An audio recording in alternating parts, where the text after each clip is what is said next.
모든 것은 게임이었다.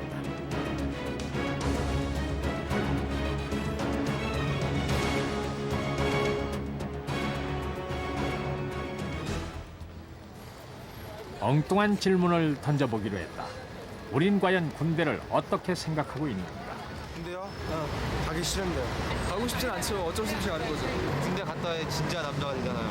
북한이랑 요새 사이가 안 좋잖아요. 그것 때문에 또 혹시 뭐 그때 전쟁이 일어나고 내가 총 맞아 죽는 게 아닌가. 군대를 갔다 오는 게 좋을 것 같아요. 그거는 못 가죠. 마땅히 할 일이 없으면 군대 가고 싶죠. 사회에서 진짜 할 일이 없으면. 남자라면 갈 만한 것. 사병으로는 가고 싶지 않고 유언을 써놓고 갈 것 같아요. 그런 말씀은 제발 묻지 말아주세요. 군대에 대한 우리들의 생각은 이렇다. 두 번은 가기 싫은 곳. 긍정적인 면보다는 부정적인 면이 더 많은 곳.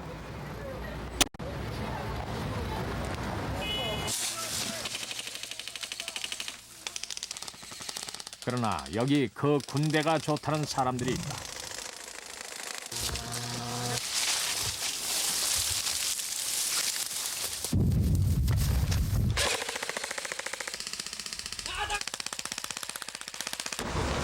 이들에게 전쟁은 일상이다.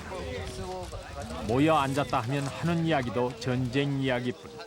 사람들은 이들을 가리켜 전쟁광이라고 부른다. 주먹 좀 해주십시오. 바로 그 전쟁광들이 한자리에 모였다. 서바이벌 게임 페스티벌. 전국의 군사 매니아들이 모여 만든 그들만의 축제다.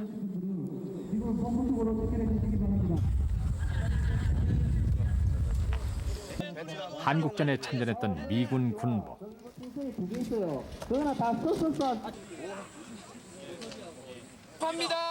미군들이 철모 위에 꽂았던 담배까지 완벽하게 복원해낸 복장도 있다.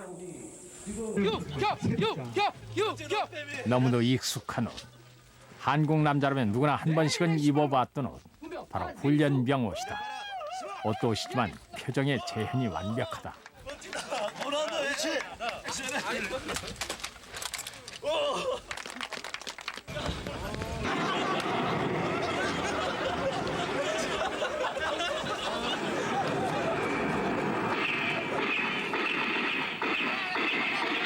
분장시에서 해마다 가장 인기를 끄는 팀, 대구의 일루션 포스다.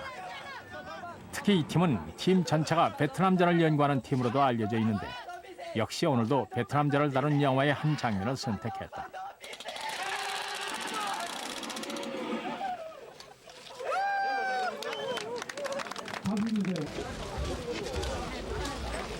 그들 속에 이대영이 있었다. 그는 오늘 독일군 장교 복장을 선택했다. 얼마 후 이대영은 다시 특수부대원이 됐다. 전차부대 장교였다가 미군의 특수부대였다가 프랑스로 이라크로 수도 없이 넘나들며 시간을 거슬러 군인으로 변신하는 사람. 사진 속의 그는 분명 영원한 전사였다. 이거 취미가는 아직 이름 나온 게 하나도 없나? 사무실을 찾아간 날 이대영은 몹시 바빴다. 바쁘기는 다른 사람들도 마찬가지였다.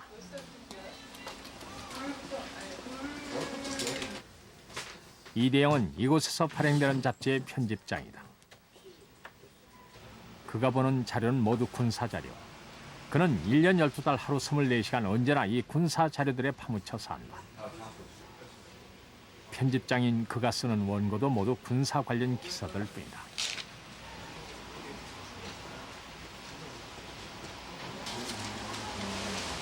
이대영이 운영하는 잡지사에서 펴낸 책들도 모두 군사 관련 책들이다. 역사 속의 한 전투를 분석하거나 각 나라의 군대를 소개하거나 하는 책들이 대부분이다. 이대영은 10여 년 전부터 이런 책들을 발행해 오고 있다.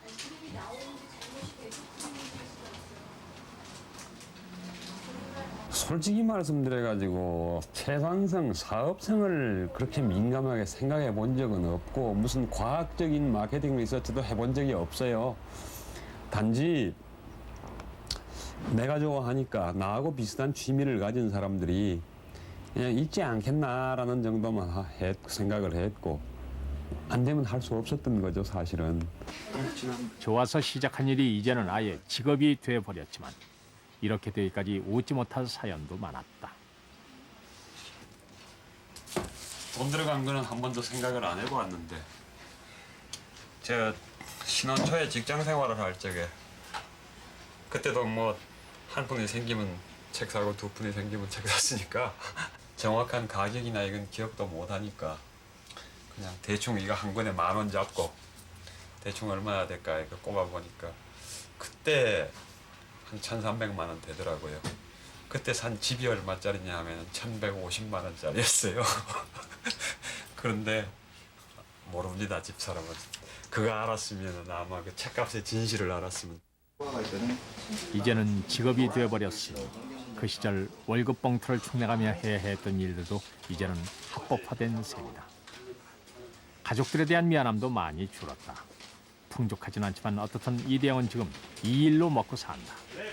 이 일에 이대영은 지금 대단히 만족하고 있으며 그만큼 행복해 보였다.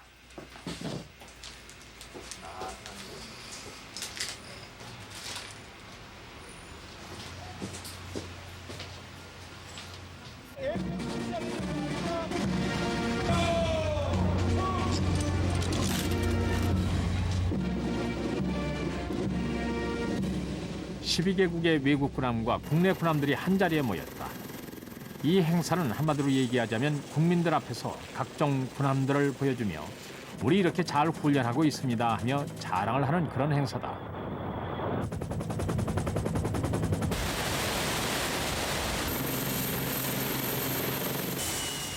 이런 행사에 이대영이 빠질 리가 없다.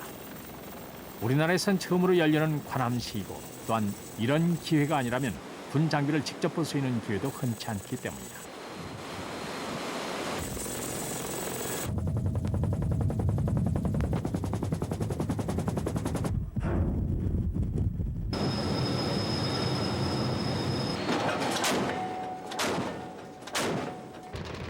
건군 50주년을 맞아 마련된 이번 행사는 확실히 우리 군의 변화를 실감케 하는 행사임에 분명하다. 관함식을 통해서 국민들과 정말로 가까워질 수 있구나 하는 것을 느꼈고 그러면서 관함식뿐만이 아니고 앞으로는 더 국민들과 가까이 할 수 있는 그런 행사가 필요하다고 생각됩니다. 군의 이런 변화는 이대영이 가장 기다려왔던 일이기도 하다. 군이 국민과 유리되어 전선에서만 존재하는 것이 아니라 바로 국민 속에서 살아 움직이는 군대여야 한다는 것이 이대영의 믿음이다.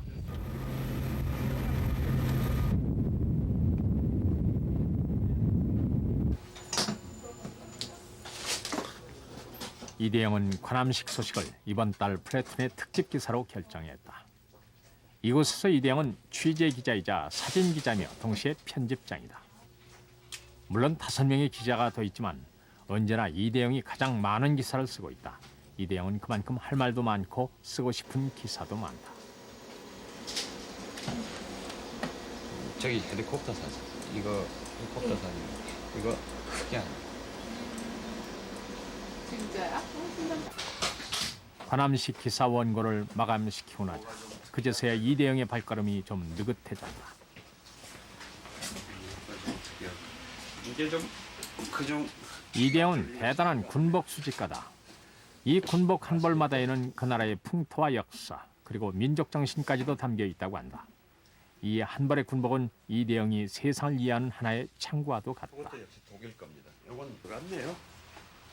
요즘 영화 라이언 일병과학이 이게 지금 독일군 군복입니다. 2차 대전 게 아니고 요즘 독일군 군복입니다. 동서독이 통일된 다음에 플렉탄이라고 그러는데 얼룩무늬가 좀 특이하죠. 거의가 얼룩무늬 위장복을 전 세계적으로 입는 추세인데 왜 이런 무늬가 나왔을까?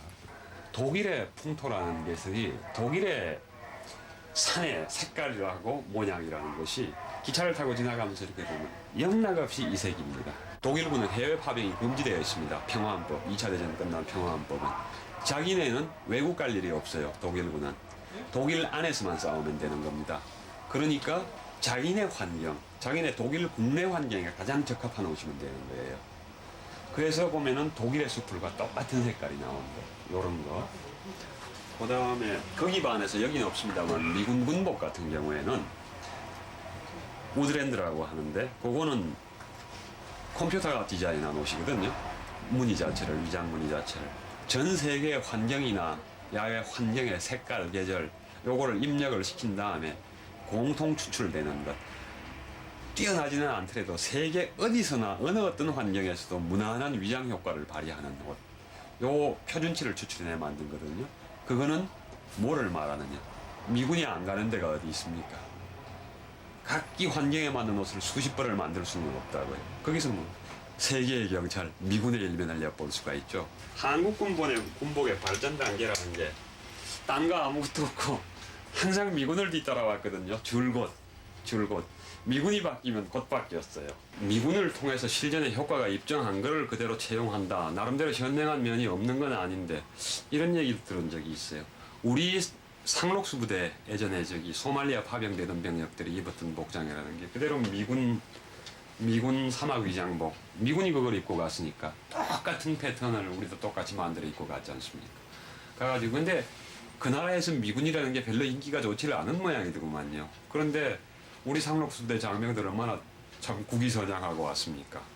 군기엄정하고 잘했는데 거기 사람들이 그런 얘기를 한다고 그러더군요. 왜 한국군은 미군하고 똑같은 옷을 입고 있냐고.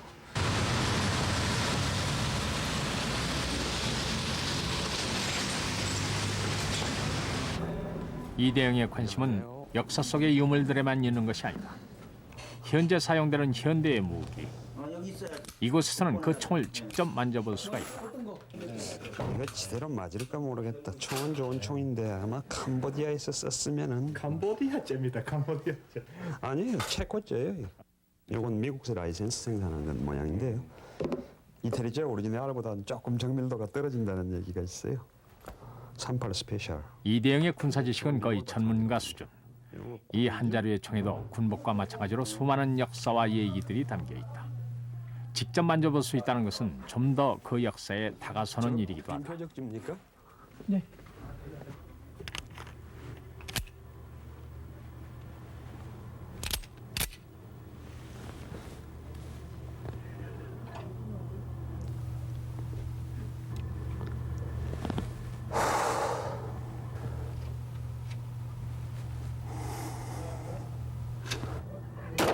이 한 자루의 총에 전쟁과 평화, 죽음과 삶이 교차한다. 총을 만지며 바로 그 순간을 체험한다는 것은 대단히 소중한 경험이다. 그래서 이대영은 총을 사랑한다. 그러나 총을 좋아한다는 것 그 자체만으로 사람들은 선입견을 갖는다. 역시나. 좌우간 좀 이상한 사람이라는 취급은 항상 계속 받고 있었죠. 좀 이상한 사람이다. 그 다음에 또 이제 뭐 여러 분야에 마니아는 많습니다. 뭐 클래식 음악 좋아하는 사람, 자동차 좋아하는 사람이 있는데 이 분야는 그 중에도 특히 좀 오해받기가 쉬워서요. 뭐 전쟁광, 아니 거기에 도대체 그걸 왜 좋아하느냐? 거기에 뭐가 볼 게 있느냐? 생각하기도 싫은 일 아니냐? 그걸 왜 그렇게 그게 당신의 사고를 지배하는 화두냐? 그런 편견과 30여 년을 싸워왔다는 이대영. 그러나 그는 이제 아마추어 군사 전문가로 알려져 있다. 적성국 무기 같은 게 발견이 되면은 우리나라에도 그거 연구하고 수집하고 분류하는 기관이 있지 않습니까? 가끔씩 자료가 모자라신 경우도 있는 모양이에요. 그쪽 실무자분들이 와가지고 여기서 자료도 찾아가고 저한테 물어가기도 하고 그럽니다. 그런데 그게 뭐 공식 채널이 아니고 실무자 선에서 어떤 자료 소스 원으로 나를 사용하고 있는 거니까 그런 걸로나 뭐 나라 일에 좀 도움이 된다면 좋은 일이죠. 군사 매니아 이대영. 그가 다시 모형총을 들고 전투에 나섰다. 서바이벌 게임. 말 그대로 즐기기 위해 만들어낸 게임일 뿐이다. 그러나 이들은 그 즐거움을 위해 좀 더 실감나는 복장을 하고 전투에 임한다.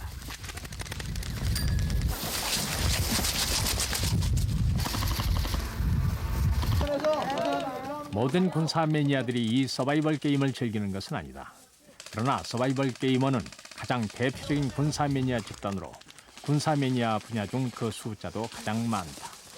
바로 그들 중에 안형이가 있다.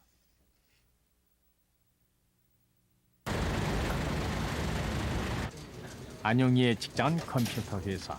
이곳에서 안영희는 모뎀 전문가로 일하고 있는데 고객들로부터 모뎀 프로그램에 발생하는 문제들을 상담받고 그 문제를 해결해 주는 것이 중요합니다. 종종 사운드 카드하고 모뎀하고 해가지고요. 기가 막히게 매치가 돼서 충돌하는 경우가 있어요. 업무에 관한 한 빈틈이 없지만 그 역시 어쩔 수 없는 군사 매니아. 틈만 났다면 그의 컴퓨터에는 언제나 이렇듯 총그림이 뜨곤 한다.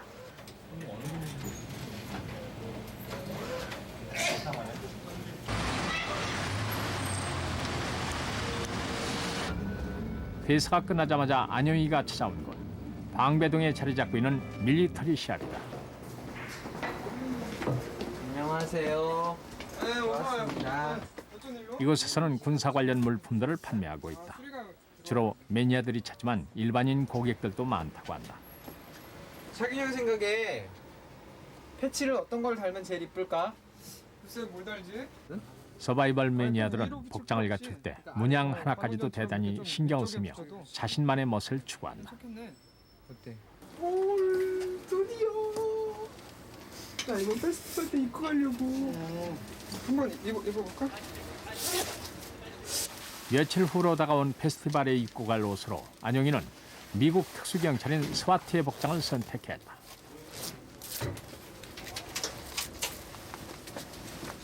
복장에 따라 총을 맞추는 것도 중요하다. 총은 이미 준비된 상태이기 때문에 오늘은 추가로 권총 지갑만 준비하면 된다. 그렇죠. 색칠한 게 아니고 사출 자체 성형 색.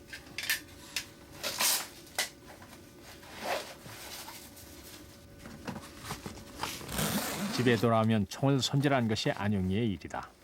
서바이벌 게임에 사용되는 총은 모두 플라스틱 총, 모형총이다. 한마디로 장난감 총인 셈인데 모양만큼은 철저하게 실제 총 모양을 하고 있다.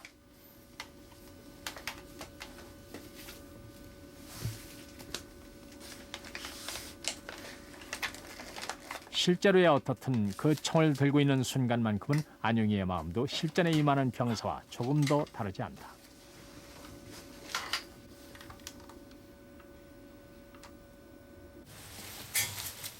금방이라도 전투에 나서기라도 할 것처럼 하룻밤에도 몇 번씩 옷을 입어보곤 한다. 입고 있으면 그냥 좋다고 한다. 저격수로서 활동을 할 때 사용하는 복장이고 이 위장복은 안영희가 직접 만들었다. 이거를 대체로 만드는데 한 달, 2달 정도가 걸려요. 일일이 손으로 묶고 페인팅하는 작업하고 그런 부분들 때문에요.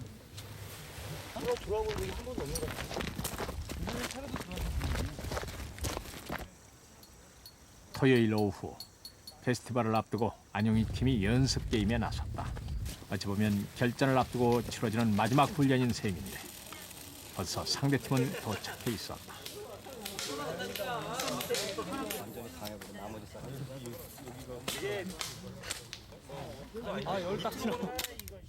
오늘의 상대팀은 직장인 중심의 동호회인 블랙새도 30대가 줄인 팀이다. 이 팀과 게임을 할 때면 꼭 목격하는 광경. 온 가족이 소풍 삼아 게임장에 나타난 것이다. 주말이면 온 가족이 도시락을 싸들고 게임장에 오는 것. 이것은 안영희의 꿈이기도 하다. 난 너 전사당한 줄 알았어. 한명 아까 사서 나오길래. 자, 갑시다. 드디어 게임 준비 완료. 준비! 밑으로 뛰자고. 시작!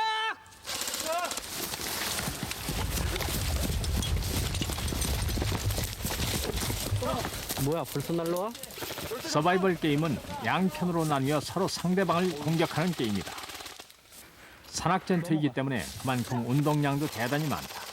그래서 최근에는 군사 매니아라기보다는 운동 삼아 서바이벌 게임에 나서는 사람도 많아지고 있다. 봤죠?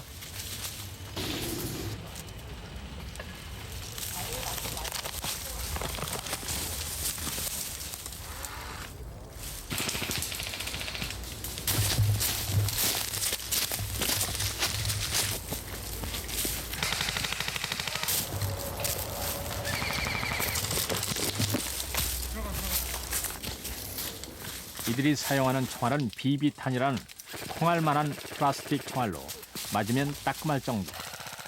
그런데 문제는 이 총알을 맞았는지의 여부를 본인 이외에는 아무도 모른다는 점이다. 오직 게이머의 양심에 따를 수밖에 없다.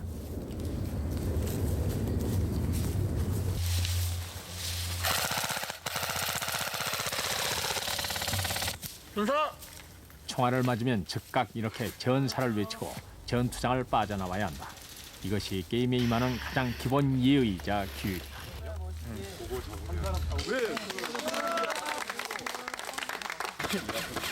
이렇게 또 한 차례의 게임이 끝났다. 이제 다음 주 페스티벌 현장에서 이들은 다시 만날 것이다. 오늘 게임 즐거웠어요. 자, 페스티벌을 향하여 하나, 둘, 셋, 화이팅!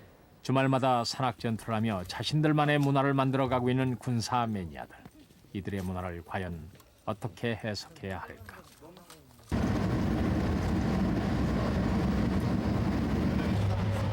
드디어 10월 17일 페스티벌이 열리는 날이다. 페스티벌 장소는 경남 양산. 이대영도 함께 버스에 탔다. 그 가격에 좀 싼 대신 리얼리티가 떨어져요. 여기서도 보는 것은 전쟁 영화. 사실 매니아라면 수십 번 봤을 영화다.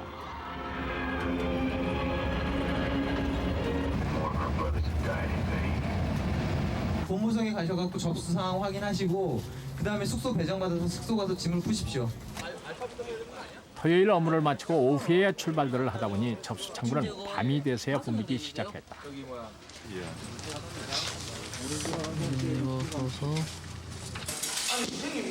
경남 팀들은 일찍 도착해 이미 한 차례 게임을 마친 상태.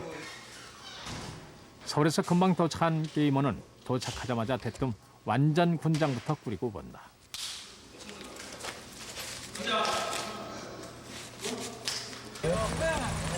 지금은 보기 힘든 구형 A형 텐트까지 등장을 했다.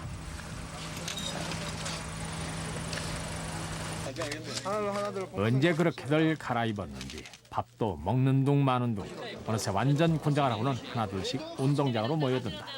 룰 설명하고 게임 들어가겠습니다. 빨간팀 차열 정대 좀 해주십시오. 여기 들어와가지고 여기 입구에 있는 사람 총을 쏠 겁니다. 보초병을 제거를 하고 입구로 들어가서 난동을 부릴 겁니다. 그 동안에 여기서 사법경찰의 차를 우리가 대줄 겁니다. 이게 완전히 차 대기 위한 건데 사법경찰. 그 상태에서 들어가서 안영일을 팀장으로 몇 명의 게이머들이 심혈을 기울여 준비한 행사. 오케이. 테러범이 특정 건물을 습격한다는 설정이다.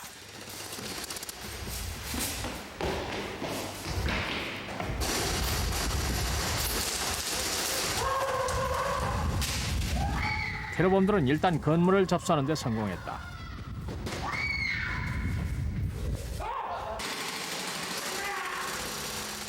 곧이어 경찰 특공대 현장 도착.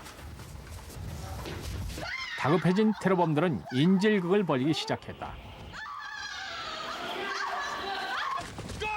제1차로 사법경찰이 투입됐다. 그러나 사법전은 전멸되고 만다.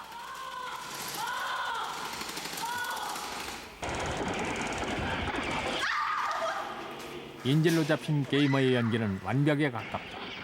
완벽하기는 다른 게이머들도 마찬가지. 사실 이들은 상황만 설정해 놓았을 뿐 모든 것은 서바이벌 게임처럼 약속 없이 진행되고 있다. 비비탄을 맞으면 전사해야만 한다. 그러나 인질이 잡혔으니 함부로 총을 쏠 수가 없다. 머리 숙여!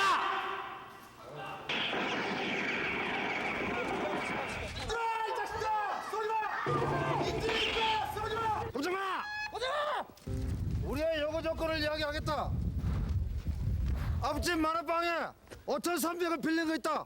갚아줘. 되겠나? 그리고 뒷집 중국집에 간짜장 2그릇 시킨 거 있어. 갚아주겠냐? 웃지 마. 요구 조건은 묵살됐다. 바야흐로 특공대의 진압 작전이 시작되고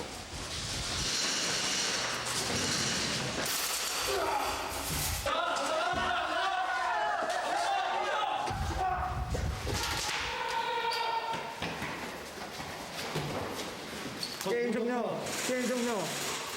게임은 결국 테러범의 완패로 막을 내렸다. 알파 주변 정리하고. 알파팀. 브라보 뒤로 호텔. 바깥쪽에 상황 정리해 브라보. 어울려서 같이 뛴다면 더 좋겠죠. 왜요? 재밌잖아요. 하다 보면은 또 산 같은 데를 뛰어다니기 때문에 운동도 되고 그리고 적당한 긴장감도 있기 때문에 그 밖에서 스트레스 받는 거에 대해서 좀 풀 수 있고 그래서 불안감이 좋습니다. 새벽 1시쯤 또 몇 개 팀의 야간 전투가 시작됐다.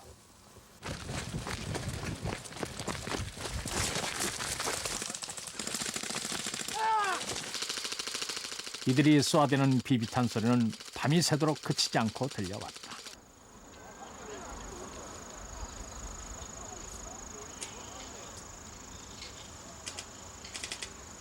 고맙습니다. 박수 주세요.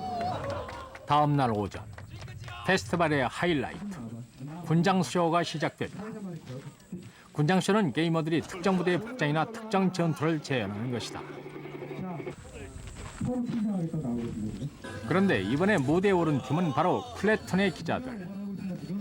심사위원장을 맡은 이대영은 심사를 포기한 듯 웃고만 있는데 기자들은 영화 라이언 일병 구하기의 한 장면을 열심히 재현하고 있다. 복장은 영화에서 그 밀러 대위 역할 그 복장과 똑같이 준비를 했습니다. 보시는 것이 그 M194의 자켓이고요. 포순 타니대, 그다음에 초기형 캔틴, 그다음에 바지, 갑반이라고 하죠. 레깅스까지 완벽하게 준비를 마쳤습니다. 저는 미군 공수부대고요. 한국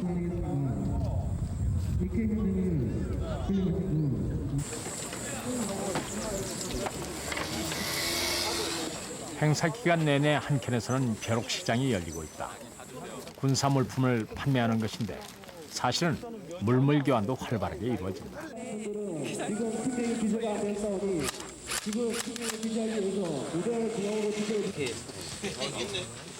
이대원 페스티벌 현장에 꼭 아들과 함께 온다. 어려서부터 항상 옆에서 봐왔기 때문인지 우석이 역시 웬만한 군사 매니아 못지않게 군사 물품들에 관심이 많다.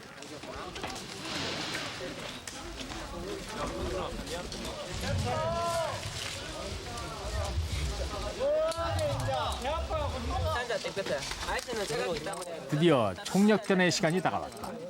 300여 명의 페스티벌 참가자 전원이 게임에 나서는 시간. 보통 서바이벌 게임은 최후의 1인이 남을 때까지 전멸전을 펼친다. 그러나 사람이 워낙 많다 보니까 일정 시간을 정해놓고 전투를 하기로 했다. 여기서 이렇게 돈 들고 여기는 어떻게 들어가? 여기 운동장 완전히 이건 사람이 너무 많다 보니 상대팀을 알아보기도 힘들고 결국 전투는 1대1 전투가 되기 쉽다. 몇몇은 서로 힘을 보태자며 작전을 짜보기도 하고.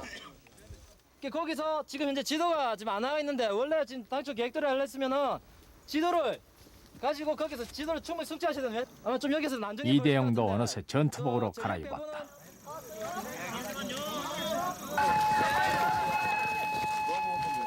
안용이는 아예 숲속을 날아다니고 바야흐로 본격적인 게임이 시작됐다.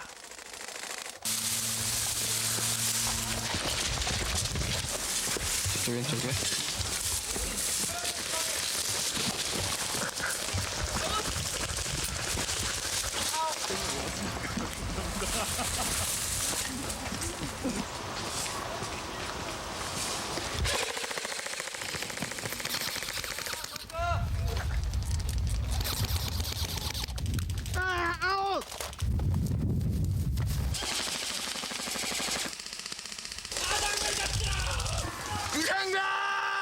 총력전에서는 전사자에게 기회를 준다.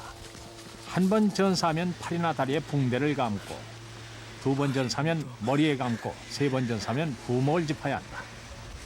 분위기를 고조하기 위해 이것저것 효과도 내본다. 조금이라도 더 실감나는 전투를 위해 이들은 할 수 있는 수단을 다 동원한다.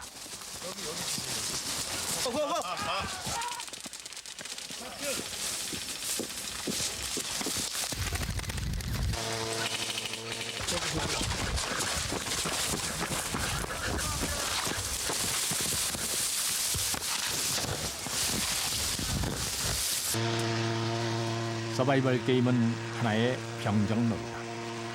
놀이로서 철저한 규칙이 있고 룰도 있다. 그 누구에게 피해를 주거나 위협이 되는 것도 아니다.